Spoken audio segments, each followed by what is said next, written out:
yenilənən xəbərlərə dair də müzakirəmiz olacaq dedik. Gələn il pensiyaların maliyyələşdirilməsi üzrə ayrılan vəsait 7 milyard 993 milyon manata çatacaq ki, bu da həmin vəsaitdə 2,3 dəfə artımın olmasından xəbər verir. Bu isə o deməkdir ki, sözügedən artım pensiyaların məbləğinə də təsir göstərəcək. Göstərməlidir, çünki qiymət artımı, inflyasiya yaşanır.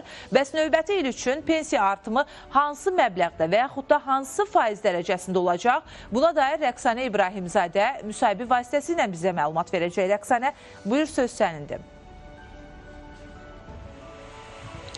Bəli, Şinarə, vurğuladığınız kimi gələn ildən etibarən Azərbaycanda orta aylıq pensiyanın məbləği 590 manat və eyni zamanda digər yaşa görə orta aylıq pensiyanın məbləği isə 629 manat olacaq. Yəni belə olmağı planlaşdırılır və təbii ki, pensiyaların maliyyələşdirilməsi üçün ayrılan vəsaitin də artırılacağı gözlənilir və növbəti ildən pensiya ilə bağlı daha ətraflı şəkildə bizi nələr gözləyir və artım hansı formada olacaq, nə qədərli bir artımdan söhbət gedir. Detallı informasiyaları ilə qonağın Milli Məclisin üzvü deputat Vüqar Bayramovdan alacaq. Xoş gördük Vüqar bəy.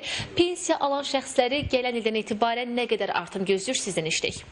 Qeyd etdiyiniz kimi növbəti il həm orta pensiyada, beləcə də yaşa görə orta pensiyada artımlar nəzərdə tutulur və eyni zamanda Dövlət Sosial Müdafiə Fondunun 2026-cı il dövlət büdcəsində həm Dövlət Sosial Müdafiə Fondunun büdcəsində artımlar və eyni zamanda pensiya üçün ödənən vəsaitin, yəni Dövlət Sosial Müdafiə Fondu vasitəsilə ödənən vəsaitin məbləğinin 10% artması nəzərdə tutulur. Bu təbii ki, həm də birbaşa ona bağlıdır ki, yeni pensiya çıxanların da pensiya xərcləri məhz Dövlət Sosial Müdafiə Fondu tərəfindən ödənir. O baxımdan bütövlükdə 2026-cı ildə Dövlət Sosial Müdafiə Fondunun xərclərinin 94%-i məhz pensiyaların ödənilməsi üçün istifadə olunacaq. O deməkdir ki, pensiyalarımızın sosial təminatın gücləndirilməsi növbəti ildə də məhz prioritet olaraq qalacaq. Konkret olaraq artımlar nə qədər olacaq? Bildiyiniz kimi, artımlar əmək pensiyaları haqqında qanunla tənzimlənir və həmin qanuna əsasən hər il yanvar ayında pensiyalarda artım əvvəlki ildə orta aylıq əməkdəki artım faizinə uyğun olaraq müəyyənləşir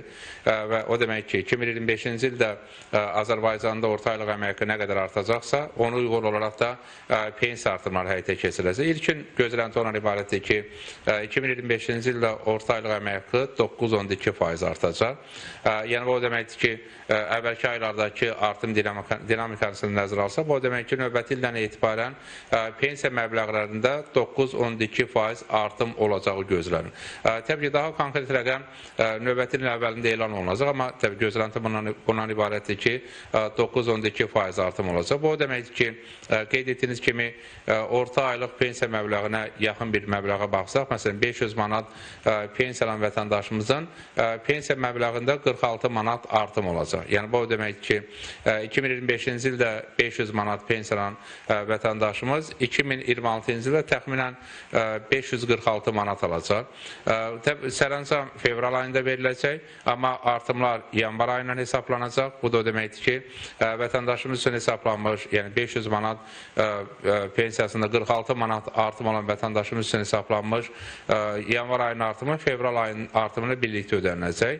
Amma təbii ki, artımlar yanvar ayından hesablandığı üçün pensiya artımları yanvar ayından qüvvədədir. O baxımdan hər bir vətəndaşımız praktik olaraq rəsmi rəqəm elan olunduqdan, yəni son rəqəm elan olunduqdan sonra pensiya məbləğlərindəki artımı hesablaya bilər. Təxmini artım 9,12%, gözlənir ki, təxminən bu rəqəm ətrafında artımlar olacaq və bu bütün pensiya məbləğinə şamil olacaq. Yəni, əgər 400 manat alırsa, 400 manatın 9,12%, ya 600 manat alırsa, 600 manatın 9,12% həzmində artımlar olacaq. Bu demək ki, artıq biz yeni ildə pensiyalardakı artımları müşahidə edə biləcəyik.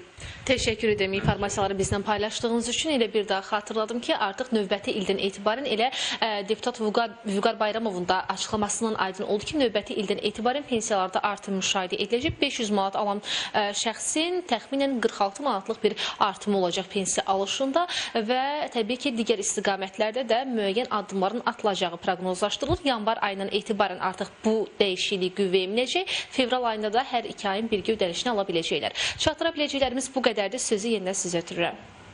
Təşəkkürümü bildirirəm Rəqsanə. Bir daha qeyd eləməliyik ki, artıq biz hər birimiz çox asanlıqla marketlərdə, bazarda, digər yerlərdə qiymət artımının şahidi ola bilirik. Bu o deməkdir ki, pensiyalar da buna uyğunlaşdırılmalıdır. Yəni, əgər xərclər artıbsa, demək ki, pensiyalar da artmalıdır. 9,2%lik bir artım gözlənilir. Deputatın da vurğuladığı kimi artıq öz pensiyanıza uyğun olaraq hesablamalar da apara bilərsiniz ki, 9,2% artım sizin üçün nə qədər əlavə deməkdir. Bir daha deyirəm ki, təbii ki, qiymət artımı varsa, bu artımlar da olmalıdır ki, insanların yaşayışı təmin edilsin. Növbəti bir bağlantımız da olacaq. Paytaxtda sabahdan etibarən mövsüm yarmarkası keçiriləcək. Burada